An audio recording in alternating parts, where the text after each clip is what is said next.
Welcome, everybody, to another episode of Inside LAFC, the Max and Vince Podcast. And if you're listening to my voice and thinking, hold on a second, I missed the baritone of Max Bredos. Normally he opens the show. And then who is this guy? Actually, you're probably wondering who I am. Thank you, Jordan Harvey, who is back. Yeah, this is 2 in a row for me. I'm pretty excited. You filled in for Max, or you filled in for me. Now you're filling in for Max. Well, just keep it going. Just put me on the payroll, and we'll just flow with it. Yeah, I'm kind of thinking that sooner or later, it's not going to be the Max and Vince Podcast. It's going to be Inside LAFC, Jordan Harvey Takeover, the way you're going, because you're nailing it, and you're doing a great job. But I do appreciate you filling in for me, because I don't miss very many days of work, but I had to, and it broke me a little bit. This is fun for me. Yeah. I've done few podcasts in the past with Stephen Badisher and Larry Freeman, and so I enjoy talking all things football and off the field as well. Well, before we get too far, if you're hearing this, please make sure you subscribe, rate, and review, and tell a friend. And I'll just give you guys a little inside info. Jordan Harvey, who did do a fantastic podcast with your friend Steve Bayshore, and then obviously with Larry Freeman, we're working on some things in the background.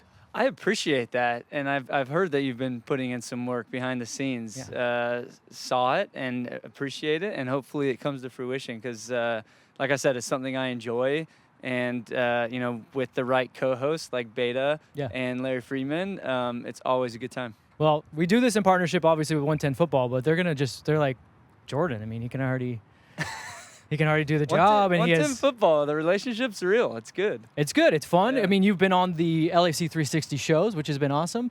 You actually came into the studio. What a set, that studio. All of it. Very professional, high end. The production. Look at this. We've got like 10 people behind the camera. It's crazy. I'm telling you, I'm sure when you came on, and we had your lovely wife on, which was just amazing. That was one of my favorite episodes, to have you on. And then Kim's like, if I'm here, I'm going to talk. I'm like, please do, because that makes it more fun. She was probably even like, what's going on over there? Yeah, she will not pass up an opportunity to get in there and voice her opinion. I know that very well in the Harvey household. And it is always entertaining to have my wife, who everybody refers to her Kim Caldwell. We need to set the record straight. It is Kim Harvey. Thankfully changed her name. It's not hyphenated. No, Harvey. It's Harvey. Okay. We're through and through. Okay. Harvey's. Well, Harvey's. And she's in on this. Of course she is. Okay, I'm just making sure. Did I sneak in and change? Oh, yeah, you're like, hey, if it's on the record, Kim, by the way, I just said it on the podcast, the Max and Vince Podcast, which goes out to the masses. Yes. She's stuck with it. Yes, of course. She wants to be, she's proud to be a Harvey. Come on, let's go. Can I just say, though, before we get into the soccer, that I caught a lot of strays in this last podcast. You guys clowning me a little bit, you and Max. Mostly Max. I want to get one thing out of the way. Let's get the look-alike thing out of the way. That was a funny thing. That the genesis of that was Ben Chi, who used to work with me closely and then was Kim Moon-won's translator. Mm-hmm. One day told me, hey, you kind of look like Jordan Harvey. And I jokingly said it to you, and you said, I could kind of see it. Don't let yourself off the hook. You ran with it pretty hard. Because I thought it was funny. Yeah. So we were making jokes. Well, why I thought it was funny, because I don't think it's true. Well, I can make jokes as well then, right? Yeah, no, you can. I'm saying Max Bredos. Oh, okay. Coming for you, Bredos. It's always Max. But always takes it too far. But we can drop it now. Like Max said, we don't have the hair the same anymore. Yeah. I'm looking like, I actually need the earrings. You need the earrings, but I look like I'm the Jordan Harvey that got left out in the sun and is melting. Whoa. Whereas you're continuing forward. Stop putting yourself down like that. Come on, man. Get me on? Can you just say we look alike? We do. Yeah, but I see you out here. I see you out here running around. Like, what's your workout program still? How can I get on it? It's a habit that I can't break. Yeah. So now, having retired, I can't stop working out. It's like It's like addictive. But how hard do you go? So that's the hard part as well, because I'm only like 6 months removed from playing, and so I try to go as hard as I can. And then once the wheels fall off, then I'll start transitioning to golf, maybe. I don't know. Yeah, well, I'm just saying, like, I gotta start running around. I mean, I get out there a little bit in Long Beach. I do the paddle boarding and the kayaking and stuff. That's the best. And run on the Strand. Shout out to Naples Canals. We'll get out there for a paddle every other day. I'm there. So. Well, Max Odenheimer called me when he went paddling with you, former data analyst for LAFC. He goes, hey, man, I think I'm going to come out to Long Beach a lot more. I go, see? I throw the offer out there. Nobody takes me up on it. Max did, and he's better off because of it. Yeah, and now he says he's going to come out a lot. So I was like, well, call me up. I'm down the street, not too far away. Let's go. All right, let's talk some football. Everyone's screaming. They're like, you have Jordan Harvey on the podcast, and you guys talk about this. It's funny because it happens with Steve's, In Touch with Steve Trundle. We get comments that are like, Vince, can you ask the real football questions? Those are amazing, by the way. I enjoy that side of it. Well, I usually let it slide off, but I've gotten in the habit of saying, they do press conferences every week. They post those as well. Yes. And I'm part of those too. So we do ask the real football questions, but when we've got guys, you guys are human beings. You have real lives. This is where my podcasts go as well. Yeah. More off the field. That's why I loved your podcast, because no offense to Larry Freeman, love Larry. The business of football, all that you guys got into, and the media side of it, and you had John on. We're talking about the documentary Last Dance. Phenomenal. I would say those podcasts are still available if you have not listened to them. Shooting your shot. Check them out. Those were awesome. But the inside stories with you and Beta. Yeah, those are like off the field. Yeah. Can't beat that. Well, that gave you a level into kind of more locker room kind of conversations, and because you could break those barriers down with teammates and stuff. We were teammates in the moment. I think that was what made that unique. Mm-hmm. Yeah. All right, so let's talk football. Yeah. Let's start with, we'll go in order. So we're going to start with Orange County, a 5-1 victory in the third round of the U.S. Open Cup. They keep moving stuff. They keep changing It's the first game for us. First game for us. Let me just throw this out there, too. It was a game where obviously there was a lot of goals. Steve even commented afterwards, those were some high-quality goals that you guys have still been kind of looking for. But before we get to that, can we start with Orange County's approach? Because I thought that they really tried to press more than I've seen any team be willing to press this LAFC team. And yes, it might have been to their detriment, but I had to applaud them a little bit for going for it. Yeah, you can applaud them for sure. I think it goes back to LAFC and kind of the slow starts that we've seen throughout the beginning of the season. And it just goes to being able to move the ball quicker. And once we were able to do that, you saw it when Cheeky wins the ball, plays Cifuentes, who then first time into Musovski, goal, and then it started to flow from there. Everybody started to move the ball a little bit quicker. But if we aren't able to move the ball quickly, LAFC that is, teams are going to be able to kind of get around us, pick up loose balls or kind of read and step on triggers. And Orange County did a little bit. There's been some teams that have done it a little bit, but once we're able to pick up the pace of passing and the sharpness, no teams have really been able to hang with us. Yeah, I mean, LAFC is obviously known for its ability to press. It's not like a Red Bull press, but you guys get at it in the right moments. It's methodical, yeah. Yeah, it's methodical. You guys get at it in the right moments. I was taken aback because I'm not used to, because like you said, some MLS teams have pressed you guys, but I was not used to seeing 4 and 5 guys actually going after you guys. And then, yeah, when you guys found the solution, though, what did they say? Not pressing is one thing, but a bad press is even worse than not pressing. 100%. And then you saw them kind of take a lower block, I think, as the game went on. And you can't really do that. Once a team starts moving the ball quickly, you can't do it for 90 minutes. And so you need to start maybe starting in a mid-block to a low block. And then with that said, the quality that LAFC has and the goals, it was a highlight reel of goals, either winning it back, working on counter press, or just, a build up to a great finish, which you saw. And it was great to see Musovski get on the score sheet, Cal Jennings get on the score sheet, because he's been working really hard with Las Vegas and then coming in and training with LAFC. So you saw a wide array of goals, a lot of guys on the score sheet. So it was a very productive game. And those are trap games, because if you don't start well, if you don't, I think they had a couple opportunities at the beginning. They had that half field shot that was something. Hit. I was really impressed with him, actually, in particular, the whole game. If those go in, then it's a dogfight, and it's a tough game for 90 minutes. But LAFC has shown the resilience, and you saw it through that game, and then they took it over. Well, this was a little different. So you have come against USL competitions, and you've come out on top. You have not lost to a USL team in the Open Cup. But I remember those Sacramento games were a little bit tougher. I remember who was the other two? Sacramento, and who was the other? Fresno. Yes. Those games, I mean, ultimately you guys came out on top, but this felt a little bit different, where, like you said, you didn't get stuck in the trap. Yeah, and it's those games that you see a lot of times in preseason when you're playing a USL team or even a college team. Sometimes there's those first 5-10 minutes that really dictate the rest of the game. So if you're able to play through their press, if you're able to move the ball quickly, not really give them opportunities or any sniffs to gain momentum, then you get into the game and you do well. The moment you make a mistake in that first 5-10 minutes, even if it's a college team or USL team, then the game is going to be tough. And so it's kind of a trap game. You see it in preseason and then these Open Cup early rounds. But LAFC stepped up, and it was really entertaining. So you've now gotten to participate in the Open Cup, obviously, as a player, now as part of the coaching staff. From day one when you came here, John Thornton and Bob, when he was here, said, we take the Open Cup very seriously for a couple of reasons. One, we respect the competition. But two, it's a chance to get into the bigger competition that we really want to be a part of. How have you seen LAFC continue to look at the Open Cup after a couple of years off? Yeah, it's a trophy above all else, and that's what this club wants to start to bring in is trophies, and obviously a chance at Champions League. And I played in Vancouver for a long time, and it was basically like 3 games, and you could win the Canadian Championship, which was great. Here it's a few more games, but it's also not a significant amount. It's just a tournament. You can get hot.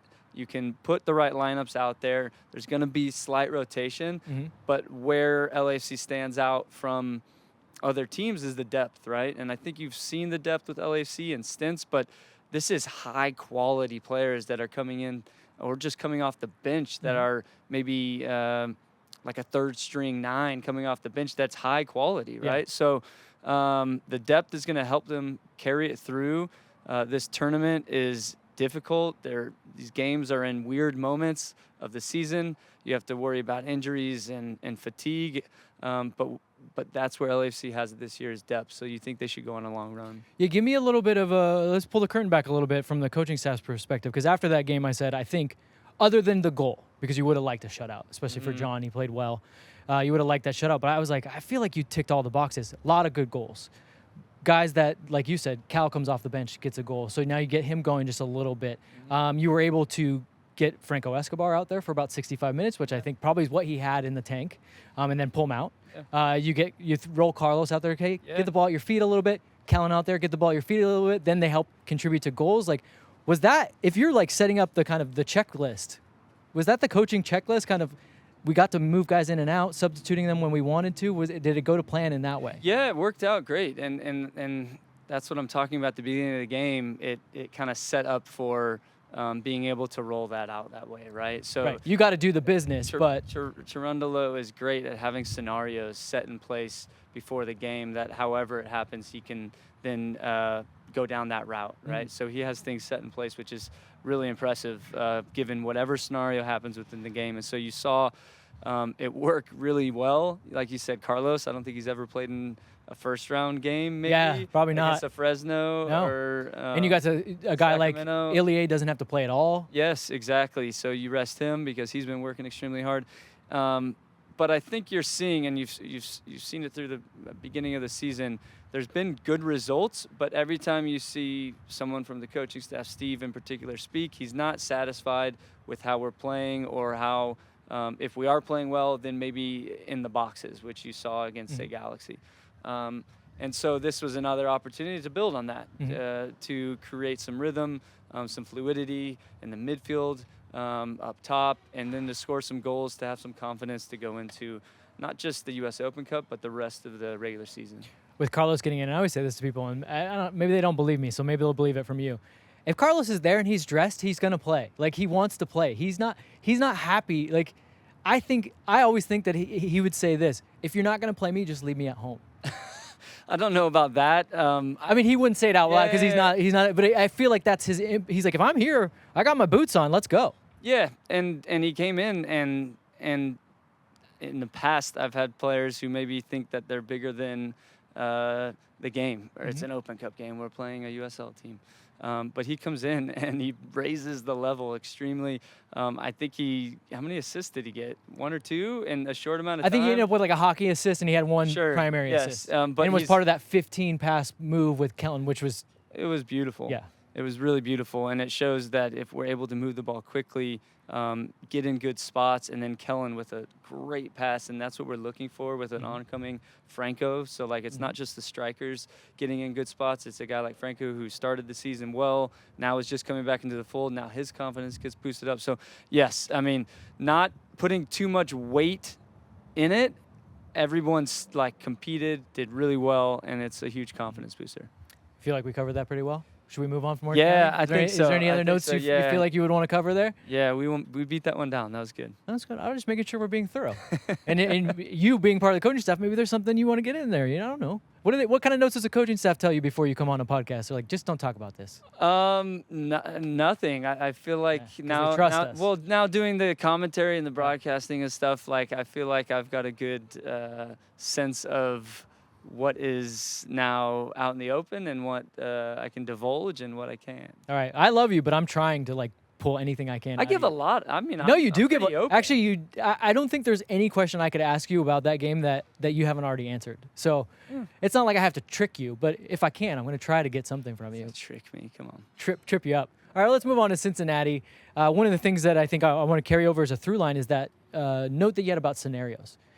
Steve having scenarios and then plans of attack, because it's something that he's actually been very open about. You go into halftime. And we'll talk about the slow start in a little bit. I have my own thoughts on it. I know you definitely do. But you go into halftime down a goal, and you never should, right? At least 0-0. You should get out of there 0-0. But you go down a goal, and Steve has even said that. He goes to the players and said, this is what I see. This is what you could do. And how do we want to do it? Or you tell me. How do those scenarios kind of play out when he comes into the locker room and kind of has his team talk at halftime? Because it's working. Yeah. Well, yeah, absolutely. It's working. I think it's also the players taking the onus on themselves and then having a chance to sit back, reflect, discuss with one another. We've got a lot of experienced guys on the team that will be honest with one another. And then you come out the second half and you correct what went wrong. It happens in video sessions as well, before or after the game. There's a lot of tweaking, discussion on the fluidity of, say, the midfield or how we want to attack or make runs. All these kind of principles or sub-principles that go into a game model that players are still learning. So within, say, the first half of Cincinnati, maybe we went away from those. And so then you come in at halftime, and Steve, like you said, he gives a talk on what are we doing wrong, what are we not doing to our game model, and maybe lowering our level. And then how do we correct those? And guys are able to take those on because they're experienced players that have been there, that understand these nuances, and then you see good second halves. You just want to get it. You want to get it rolling at the beginning of the game, and I think that comes down to. Well, let's roll it. Let's talk about slow start. Yeah. So I think it just comes down to a comfort level in moving the ball within the back line, and then into the midfield at a pace and at a sharpness that maybe comes with urgency. Okay. When you've given up either a goal or you've given up a chance, and then you have this sense of urgency. Okay.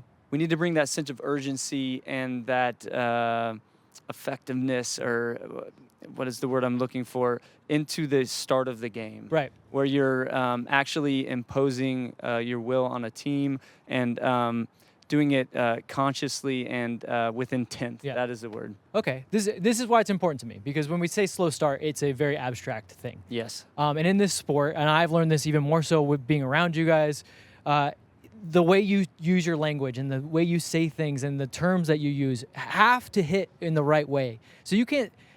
I don't think that you guys probably talk even in just saying slow start, because you need specifics. Yeah, it's a very generic, and you need to go way deeper than Right. just slow start. You could say lethargic start. You could say not sharp enough.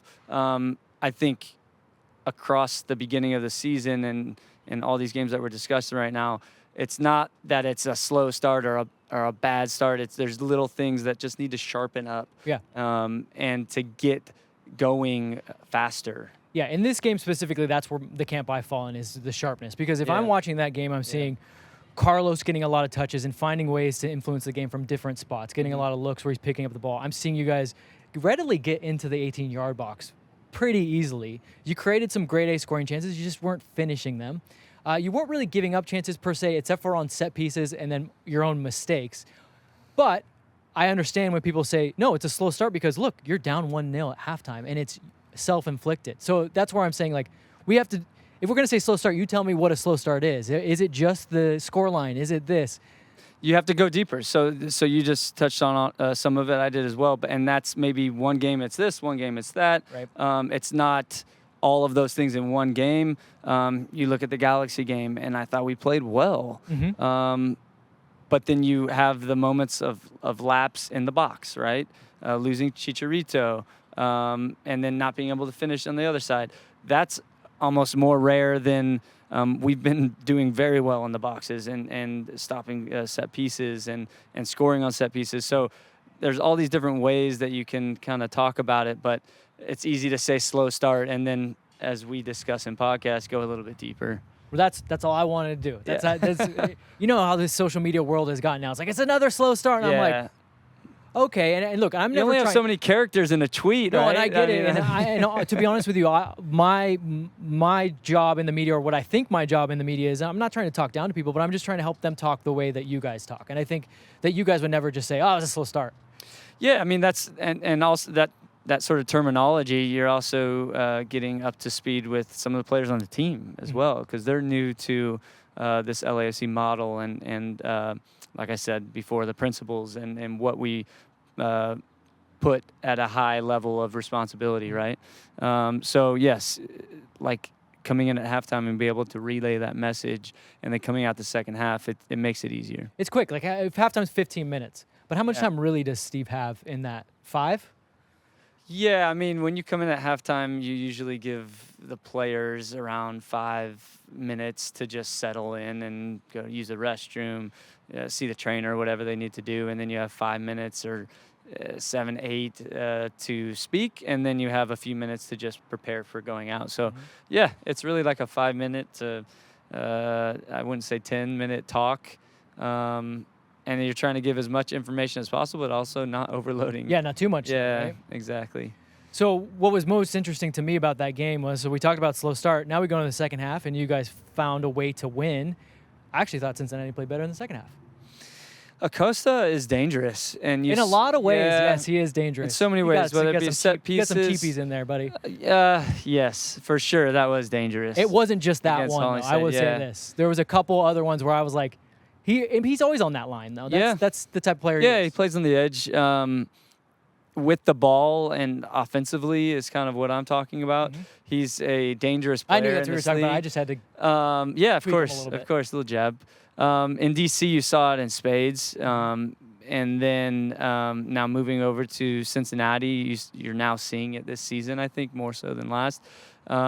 He's a dangerous player that is a crafty guy that you have to be aware of. And at times, we were almost too aware of him and almost tracking him in moments that we maybe should have. You felt maybe went more man-to-man. Yeah, which pulled you apart a little. Well, dragging us in spaces that then opened up others. So I don't know if that was his intent, but because he's such a like Carlos, almost like a magnet, drawing players to you, then open up space with others.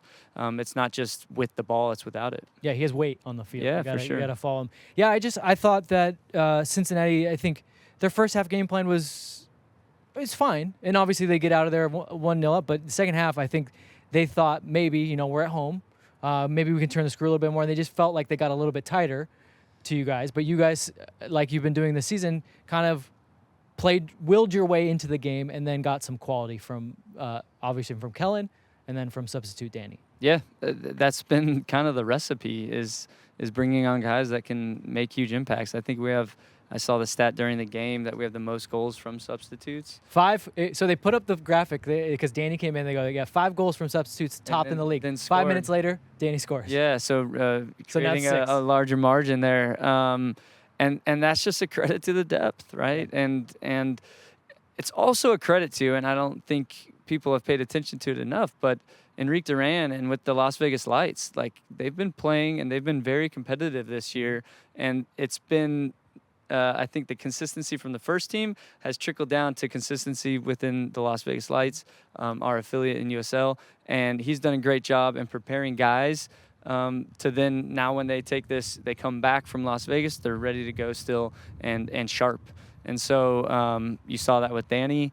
Hopefully you see that and it continues with other guys as well. But yeah, it's just that's been the recipe, and it's timely subs and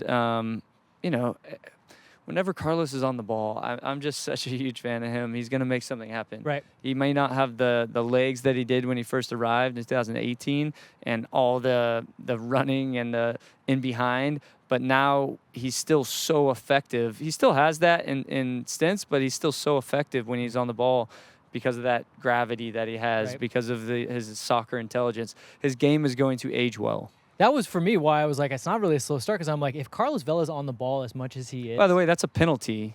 Yeah. It's a clear penalty. Easy. Come on. Well, refereeing around the league was not great. I heard- You don't have to go back. Her into it. VAR wasn't working in the moment. It wouldn't surprise me, but it sounds like it wasn't working also in the Seattle-San Jose game where Nathan almost ripped off Rui Diaz's leg. Yeah. There's crazy. it's been very consistent. We won't get into that because you'll get into trouble. Let's go back to the depth though. And you from your time playing in just different destinations. Wait, we don't need to talk about VAR, but that penalty I do want to speak about, because in other leagues, when a player makes a mistake like Powell did in Right. sticking his foot in, it's called. Right. And He put himself out there. He put himself out there. He's a defender. It's inside the box. The onus is on you not to dive in. Correct. Carlos doesn't go down very often. When he does, there's always contact. He does not have a rap for diving. He stays on his feet. When he goes down, there's something that has happened. Yeah. It's been 4 years now. He's never dove. I know. And By the way, so- you have no penalties this year. I didn't know that. And there's been years where we've had a lot. Mhm. And this year, for whatever reason, I didn't know that. No penalties. But yes, takes a great first touch. Defender puts his foot in. It's a clear foul for me. We can move on now. Sorry. Okay. Sorry. I I had to throw that. No, out that's there. fine. Yeah, I just want to try to not get people in trouble. Yeah, no, I just Like think, after the but Galaxy my point match? is saying Carlos is like, he doesn't go down easy. Yeah. Well, like after the Galaxy match, I obviously had to sit down and talk with Steve. It was the first time talking with him after a loss. So I was like, oh, this will be interesting. And he goes, what do we want to talk about? I go, well, we're not going to talk about this and that. And he goes, how? And the competitive spirit. And I was like, look, you can do whatever you want. But I'm telling you from my side, I'm not going to bring it up, because if I do and then you get in trouble, I'll definitely get in trouble. And Yeah. that's why. That's why. I get it. Thank you. You're learning that. Appreciate it. You're learning that now that you're in the media. It's starting to. Yeah. It's been early. I want to talk about depth because I did bring this up with Steve before you came on with me In Touch, and we were talking about how it feels like this is a disruption a little bit in MLS that you guys have found, a little bit of inequality, whereas the squad feels bigger than it ever has. And I don't know, you can tell me if that's not true, but it feels bigger than it ever has in quality players. And the fact that in most times in this league, a coach can turn to his bench and say, all right, I got this guy, I know for sure good. Second sub, okay, he's okay. Okay, now my third, fourth, and fifth sub, I'm maybe even throwing a kid out there or someone I'm not too sure about. Whereas I feel like when you play LAFC, you're playing 13, 14 guys every match. Yeah, and with all the internationals we have, there's going to be injuries throughout a season. You're going to see these different lineups, and the level doesn't drop. Mm-hmm. And that's what's very impressive, is that there are guys that are capable definitely throughout this league in that range of, say, 15 to 18, and they're very serviceable. But I feel like, and I'm a little partial, that the guys within that range here at LAFC, it's not just serviceable; they're actually quality, Mm-hmm. and they're keeping the level at where it needs to be, right? Whether that's a Tajiri Shroudy or Seba, I think, came in and did really well. In the past, we had depth, and it was more kind of changers like a Lee Win, Mhm. right? When we had Diamande and Christian Ramirez, that was massive to have a 1-2 punch at the 9 position. But yeah, I think there's a wide range. Now you have a Franco Escobar on a Mhm. bench who, that was my favorite player going into this Yeah. season. I talked about him heavily. And it's hard for him to find the field now that Hollingshead is playing really well, and Chiqui's having an amazing season. So there's depth, there's competition. You see it a lot in training, and now that is coming over, and everybody's needed, especially with an Open Cup where we, like you said, put so much importance on it, and we want to win a trophy. Yeah, I just feel like that is a little bit of a inefficiency that you guys have taken advantage of in the league. It's hard to do because you're cobbling a roster together under a cap. You can only get so many guys, and I understand why a lot of MLS teams can't do that per se. But it's just rare. I don't think we've really seen much of it. It's happened. I'm sure it's happened. I may be forgetting. I mean, I feel like that Toronto team that almost won the kind of treble was pretty deep. But yeah, I just think it's rare that a coach can look down a bench and go, I still have a lot of confidence in my fourth and fifth sub. Yeah, even into the goalkeepers. John McCarthy, I thought he had a great game. And you see it here day in, day out.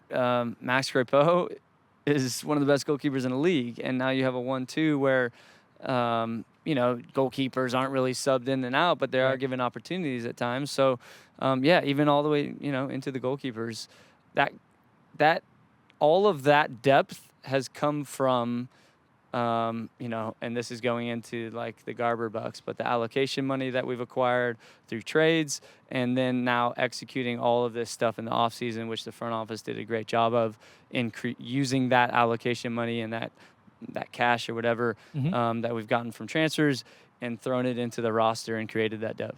And I always like to point this out. There still is an open designated player spot.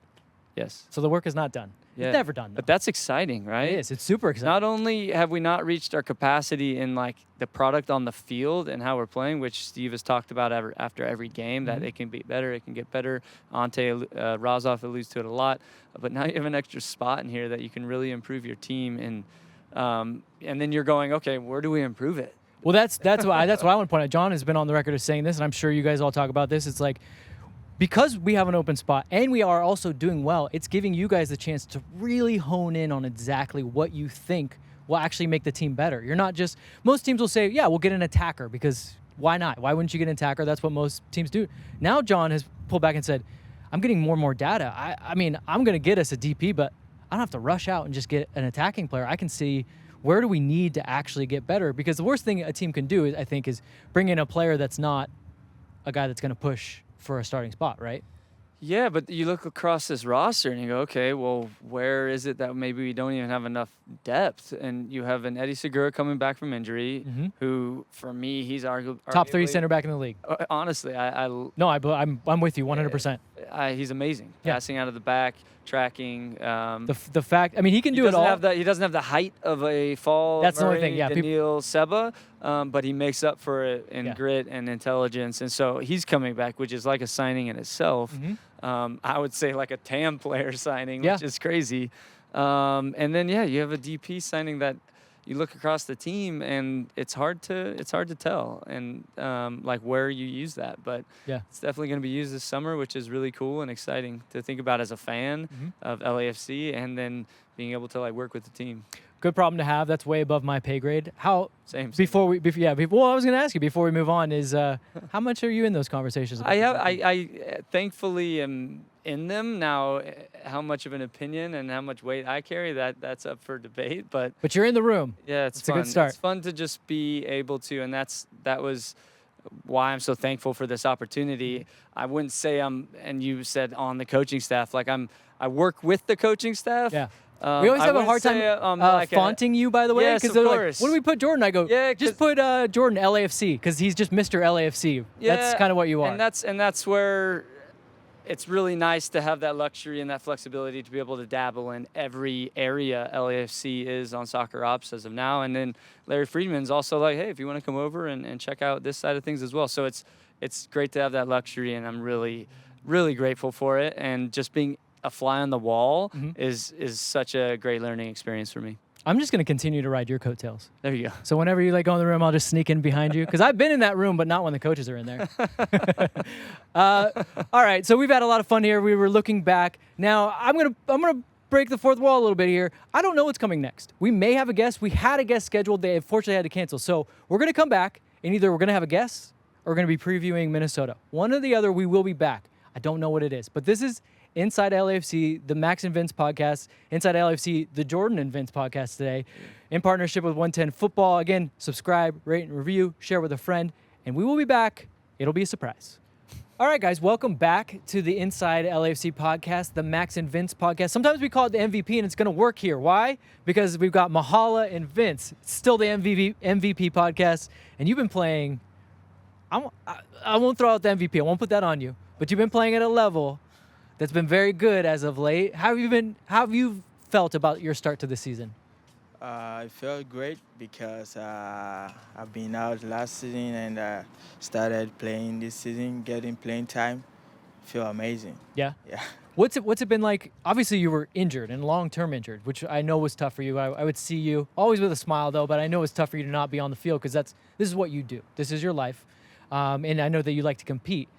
But man, when you go from not playing a lot to starting, what's that been like on your energy levels? What's that been like on your mindset?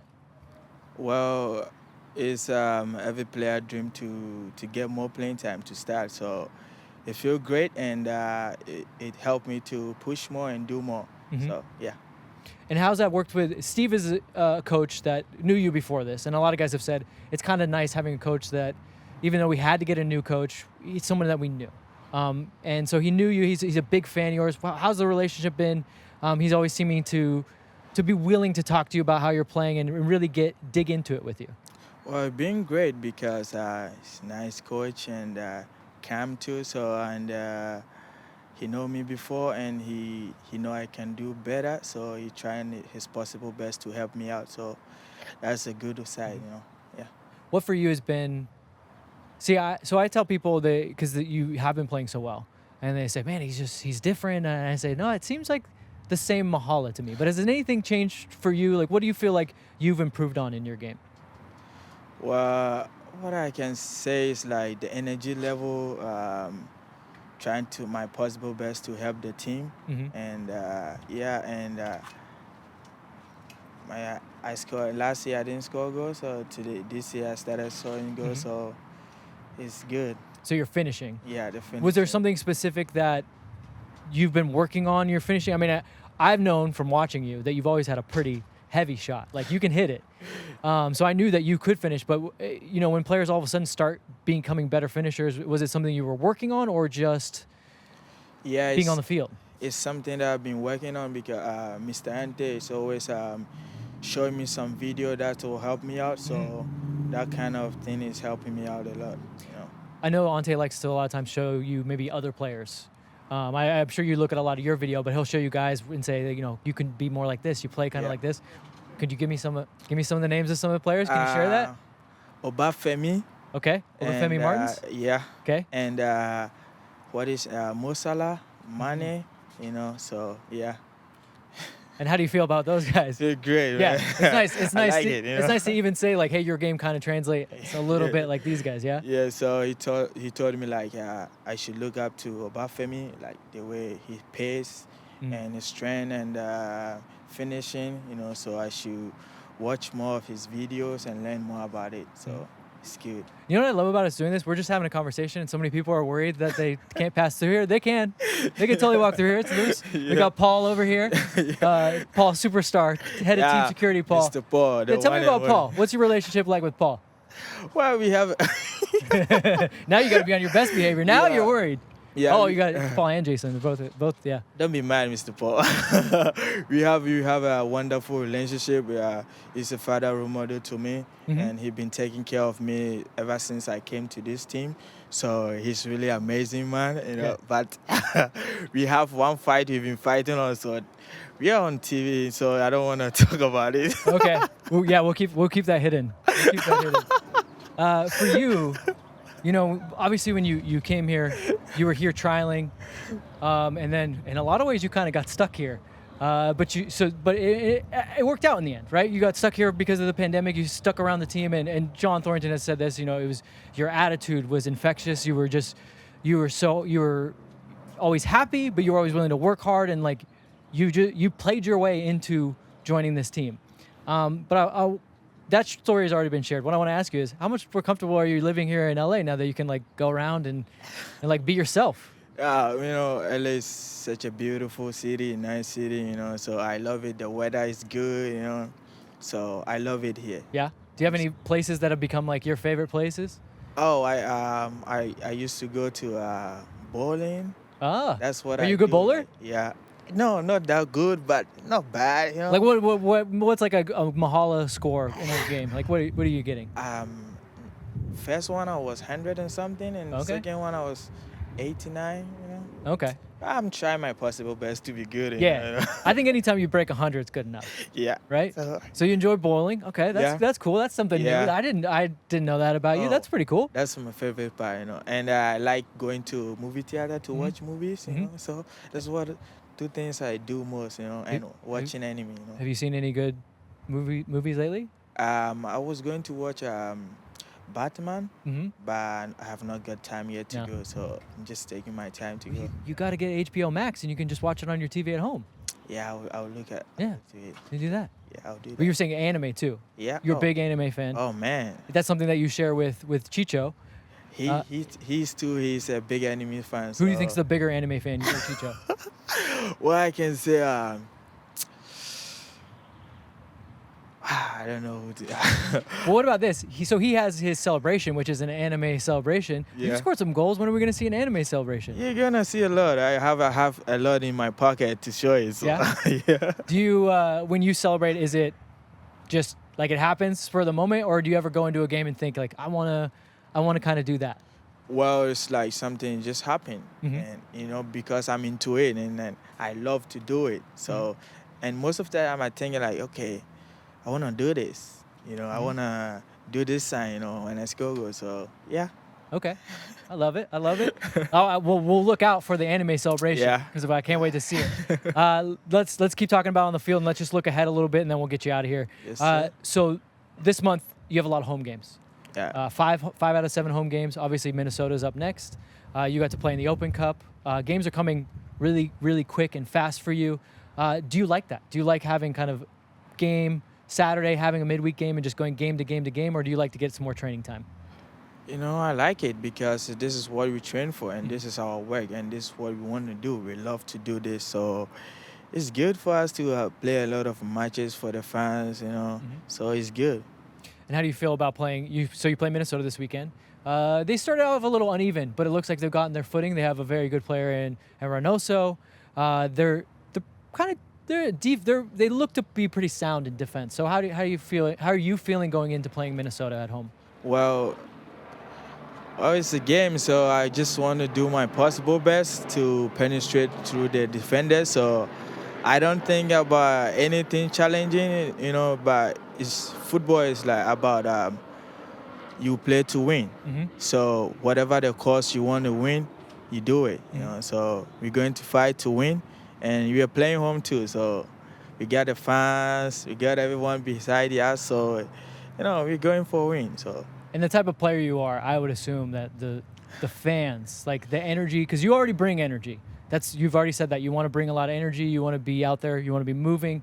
But the fans, they push you like above 100%. Like they can really... the fans play a lot of part in the game because they are the one who support us. So if you have somebody who's supporting you, like cheering you up, pushing you, you want to do better for them. You want to push hard to make them too happy, So, yeah. I'll say for the people that aren't watching, there was a helicopter that flew above heaven. They probably heard it. There's been helicopters all day, except for that was the very first time that we actually had a helicopter on here. So it must mean that it's probably time for us to wrap it up if the helicopters are coming. That's Mahala. He's had a great start to the season. We look forward to seeing him more, and especially this weekend at home. Like I said, LAFC is going to have 5 of 7 games in May at home, so that's your chance to come see this man in person on the top team in MLS, should I say. So come check it out. This is the Inside LAFC podcast. We're going to call it now the Mahala and Vince Podcast. Subscribe, rate, and review. We'll see you guys next week.